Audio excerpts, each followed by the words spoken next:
Hi creatives, welcome to Agency Academy.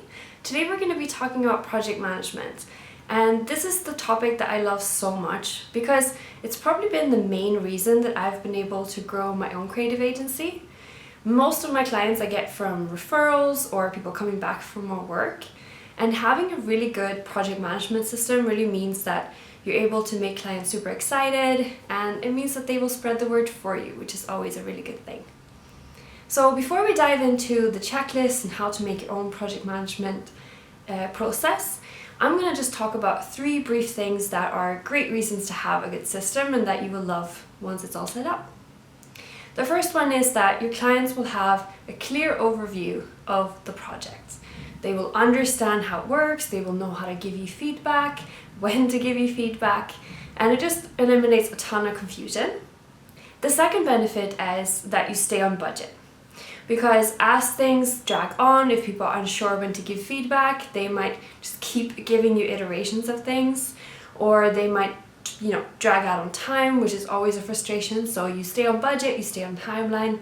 It's always a great benefit. The third thing is that it saves your team and yourself a ton of frustration or confusion.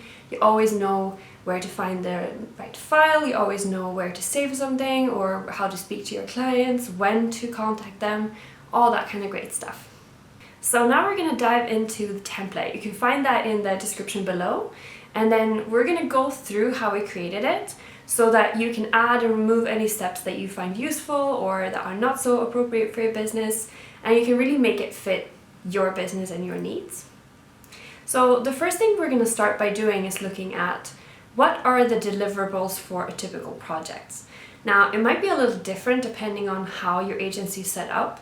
In my case, we're a branding agency, which means that every project has more or less the same deliverables. So we have the visual language, the logo, all that stuff. But in some cases we might have custom illustrations, in some cases we might have a website, but the steps that we go through are more or less the same. So the next thing is to look at the stages. And I think most of these are similar for most agencies, so I'm going to put them up here so you can see, and you can always remove or add the steps that you think are important. The first step is the onboarding. So onboarding is when you're talking to your clients, they've paid the deposit, they've accepted your proposal, and now you're explaining to them how the process is going to work. And this is a crucial step for making sure that the whole process is running smoothly, everyone's excited, and everyone's happy. So the onboarding can be things like inviting your client to your project management system that we're going to look at setting up. And it can also be things like just telling them what to expect from the whole process. The next step is discovery, and this is really different for each agency. Sometimes people like to have long meetings where you discuss the goals and you discuss, what a successful project looks like. And some people like to send their clients a questionnaire where they answer questions about their company and the project itself. So it's completely up to you, but some sort of discovery stage where you're trying to find out the exact parameters for the project a bit more. The next step is research, and again, this is super individual how much in depth you want to go, but research is trying to find information like what are competitors doing, what does the audience want, so all that sort of foundation information that will help you create a really cool project for your client. The next step is concepts, which is pretty self-explanatory. I think all of you guys are using concepts in your project process at the moment.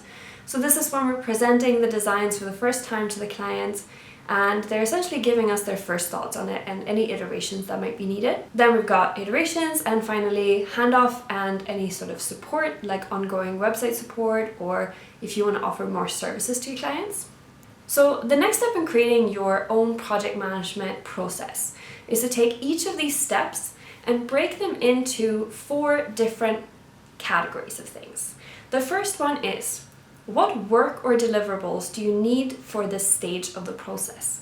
So this can be really different for each stage, and we're going to use the concept stage as an example right after this. So the second one is, what kind of feedback or input do you need from your clients? Are you looking for a ton of feedback, or are you just looking for them to say, okay, I received it, what type of feedback do you want at this specific stage of the project? The third one is, what kind of timeline are you looking at? It's always great to establish that first before you sort of start even working on the project together. Everyone knows what the timeline is supposed to be. And the fourth one is communication. So do you need any files from them? Do you need any sort of project management system that you need to communicate through? Or is email fine? Anything that you want to communicate to your client as this is how you can contact me, this is what I'm expecting from you, all that kind of great stuff. Just everything is making sure that you've got that clear before you start the project, and you can communicate that to the client so that they know how to help you do a good job. So let's take the concept stage as an example. So let's start with the work or deliverables. So let's say you're doing a branding project. Maybe the deliverable here is to present 3 different concepts to your client. And the thing we're going to do now is break that into the tasks. So you'll see in the template you've got the stage, then you've got work or deliverables, and then you've got all the different tasks that you might need to do for that stage. So for example, might be creating a logo design, creating the visual language, creating a presentation that you can show to your client, creating mock-ups to communicate your design better. So each of these small tasks, it just helps you and your team know that rather than just having an arching concepts, we know that these are the exact tasks that we need to do to complete this stage of the process. Then for feedback or iterations, we might be looking at something like, we want you to pick a concept and we want you to give feedback on this concept.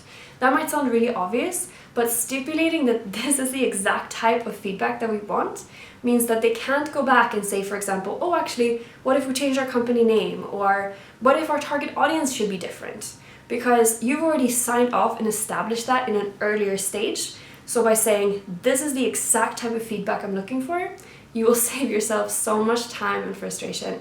And also your client will know what to prepare for you and what to give feedback on. Then for the timeline, you might have something like 4 weeks or whatever you want to put. This is pretty straightforward. And then for the last one, communication.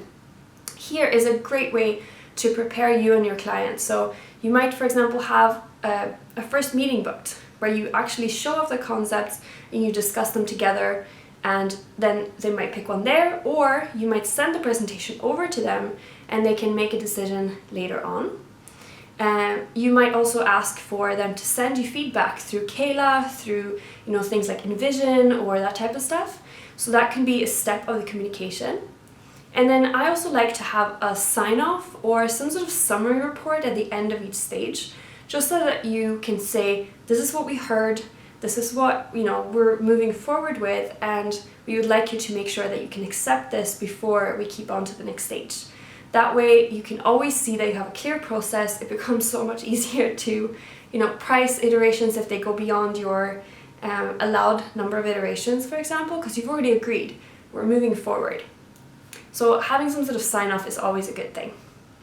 And what you'll want to do is to think about the different platforms and the different channels that you want to have this communication through. So now that we've got all the deliverables that we know, we start with, and then we break it into stages. And then within the stages, we've got these things that we need to do, all these different tasks. You'll see this in the template, and so I suggest you go to the template in the description, you have a look for yourself and you see what's appropriate for me, and then you can amend that. So now that is our project management process. And the next stage is to set that up in a project management tool and have an internal one for your team so they know what tasks to do, and an external one where you have your clients' visibility for the tasks that they need to do and a clear overview of the process. So that's going to be our next video. So I hope this was helpful, and if you think this is helpful and you want to share this with someone else, go share it. You can like and subscribe, and good luck with your projects.